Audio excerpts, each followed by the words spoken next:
the most common type of choke, kind of reading like police reports and things like that, I think it's gender specific, right? It's for a woman, maybe from a domestic violence situation, I could see that frontal choke being probably the most likely to be deployed.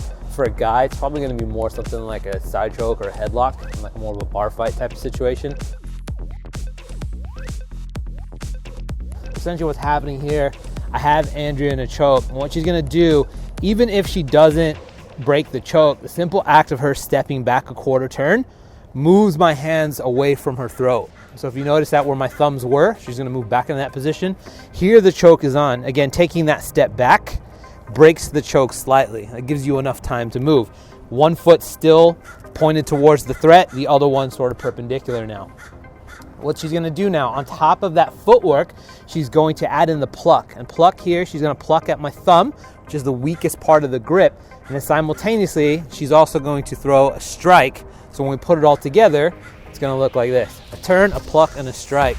This strike here can be a punch, it can be a palm strike, but essentially what she's trying to do is aim for my nose or my head to try and drive my body backwards. The idea is this should happen. Once that's happened, the choke is released now. From here, it's okay. From here now, she can hit with pretty much whatever combatives are available. Hammer fists, knees, elbows, do 2 or 3, 4 combatives, whatever it takes to make you feel safe, and then scan and exit the situation.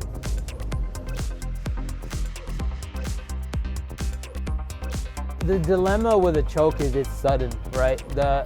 You have to have some kind of level of preparedness for a choke.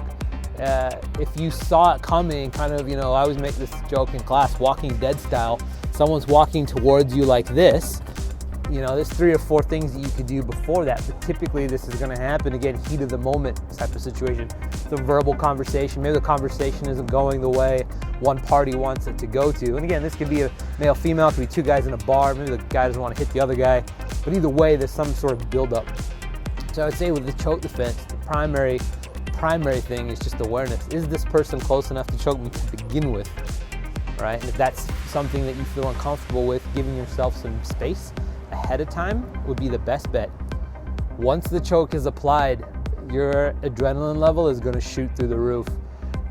We choke each other in here fairly hard, but I can tell when I sometimes come around and I will choke a student who hasn't been doing this very long, there's all of a sudden this shock and panic. And even though they've been practicing sort of slowly, everything you learn goes out the window. So muscle memory is really key here. You really got to kind of work it over and over and over again. As cliche as it'll be, don't panic, but it's kind of hard not to when you feel like you're gasping for air.